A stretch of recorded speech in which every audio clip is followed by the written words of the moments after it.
Madam President. Senator from Arizona. Madam President, we are at war. And unlike the enemies I fought against in uniform, this enemy is invisible. But it's just as deadly. Earlier today, the World Health Organization cautioned that the U.S. could be the next epicenter of this coronavirus pandemic.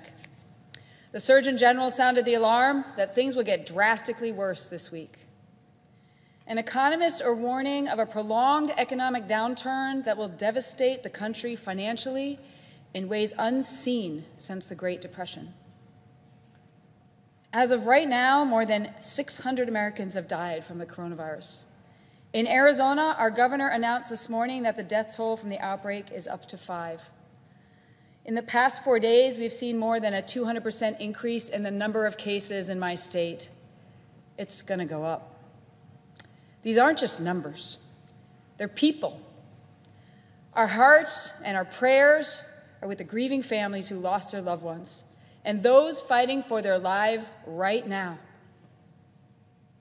The nation has embarked on a massive effort to flatten the curve of the coronavirus, to protect the vulnerable, buy time, and ensure our healthcare system doesn't get overwhelmed.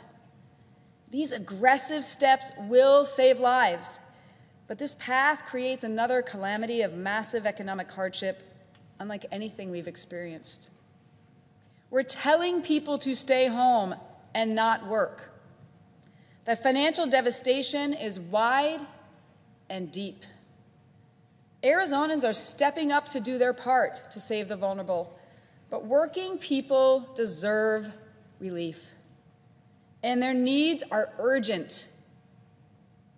I was home in Arizona a week ago Sunday, and I saw a neighbor, a single mom with 3 kids. She owns a food truck and told me her income just went to 0 with all events canceled. "What am I supposed to do?" she asked me with her son by her side at the grocery store. I told her I was heading back to D.C. to pass legislation to get her cash fast for her rent and food, plus additional support for her small business. She was scared. I can't imagine the fear that must be gripping all Arizona parents just like her, who must provide for their families in the face of this open-ended economic lockdown. That same day, I ordered takeout at my favorite local restaurant. There was hardly anyone there when it's usually packed. And this was before the governor's orders to shut down eating in dining rooms. This is a family-owned small restaurant where they poured their savings, their hearts, and their lives into building this local success story.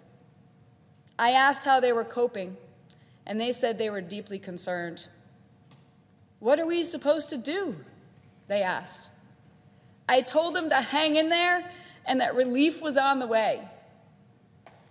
More fear in the eyes of people whose only sin is to have worked hard and played by the rules in pursuit of their American dream. I walked to the gate at the airport terminal where I usually hug a woman who shines shoes on Monday morning. We kept our distance, but I asked how the virus impacted her. She said she only had 1 client that day, and things were grinding to a halt. "What am I supposed to do?" I heard again. I took her phone number and I told her relief was on the way soon. This morning, she's waking up to no relief bill and a news story that airlines have plans to shut down altogether. It's a nightmare with no end in sight for so many like her. On the plane back to Washington, D.C., I texted the woman who grooms my dog Boomer to ask how the virus was impacting her business. She told me it was slowing down, but that she wasn't feeling well. I urged her to go home immediately and stay away from people. She said she couldn't because she had to pay her bills. What is she supposed to do? I pleaded with her on text to go home and said relief was on the way soon. Later that day, I heard from a doctor who asked me to send a message of encouragement to the healthcare workers serving on the front lines of the VA. "We're going to need it," he texted. "It's coming." He shared with me their concerns about their patients and families. "We want to do the best we can against this unknown enemy in darkness," he said. He went on to share that he was most impressed by the nurses and the support staff, like the housekeepers who do their jobs in a petri dish, still smiling but terrified inside. I put a short video together to thank these heroes, and I told him that relief was on the way soon. Over the past 8 days, I've heard countless stories similar to these from Arizonans across the state. The situation is dire, and it is urgent. These are real people who are suffering real harm from this pandemic. Relief must be delivered post-haste, bold, and swift. Time and time again, every senator in this chamber has promised a constituent, relief is on the way, soon. But the actions by some members in this chamber have resulted in broken promises to the American people. By blocking advancement of this urgent relief package that was drafted by senators of both parties, Democratic leadership has ushered in one of the saddest chapters in American history. Though I've only been in the Senate for a little over a year, I can say it has lived up so far to its reputation as a place where nothing happens fast. But with a sense of urgency, Republicans and Democrats came together, and they've been working around the clock to build this comprehensive relief package. We worked on this with the goal of keeping employees connected to employers to the max extent possible. And we strengthened unemployment benefits for those laid off. Working Arizonans need cash now to pay rent and buy food. Small businesses need to be rescued from closing forever.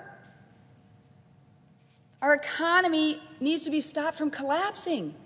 And our hospitals need resources now to meet the coming tsunami. If passed on Sunday, this package would send $3,400 in cash to every family of 4 in Arizona making $150,000 a year or less. It will give small businesses money they don't have to pay back to keep their employees on the payroll and pay other overhead costs like rent. Those businesses are in danger of closing down in the next week or so, and they won't be around to provide jobs when the virus is defeated. We must urgently act to keep them afloat.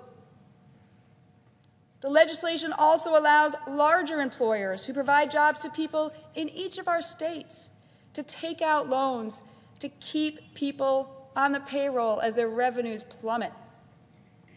Take PetSmart and Best Western Hotels, both headquartered in Arizona. These businesses and others like them provide jobs for our neighbors, and those are at risk too. For our frontline warriors in this pandemic fight, our initial bipartisan framework provides $75 billion to hospital, more than $1 billion to Indian Health Services, $20 billion for Veterans Health Services, $11 billion to develop treatments and vaccines, and $1.7 billion for the Strategic National Stockpile for essential equipment like masks, test kits, and ventilators. If you want to plus it up, we could have done it Sunday afternoon. We could have had that conversation and swiftly passed this bill. We also significantly increased unemployment benefits. Currently in Arizona, unemployment is $250 a week. We increased that to $850 while expanding eligibility for those who are self-employed, independent contractors, part-time workers, and gig economy workers like Uber and Lyft drivers. All of that, that's what the Democrats blocked on Sunday and then again on Monday. And for what? so they could throw money at liberal pet projects that have absolutely nothing to do with treating the health and economic fallouts of the coronavirus. Nothing whatsoever. Relief was on the way. It was all but a done deal. And then Nancy Pelosi landed in D.C., and she and Chuck Schumer decided to blow it all up for their unrelated ideological wish list. People are dying. People are running out of money. And they're looking for us to provide strong relief now. But that doesn't seem to matter to them. We said relief was on the way, and now it isn't. I was presiding over this chamber on Sunday night after the first failed vote, when Chuck Schumer waltzed in that door and objected to opening up the Senate early on Monday, instead forcing us to wait until noon.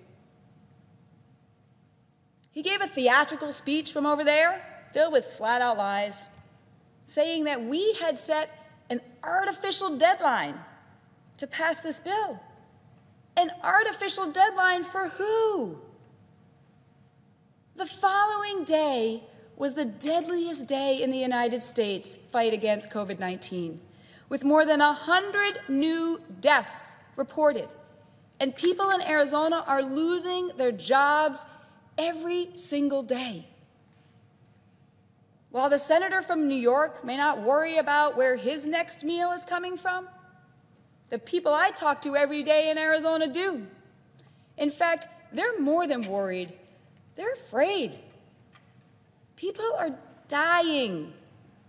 And the Democrat leaders think it's an opportunity to score political points and grab power? It's despicable. It's infuriating. It's immoral. And it must stop. This is an unprecedented challenge for our country, but I'm confident we will prevail. Just like other severe crises in our history, this pandemic is bringing out the best of America and the best of Arizona. I am inspired every day by stories of Arizonans who are stepping up to serve others and putting their own concerns and fears aside.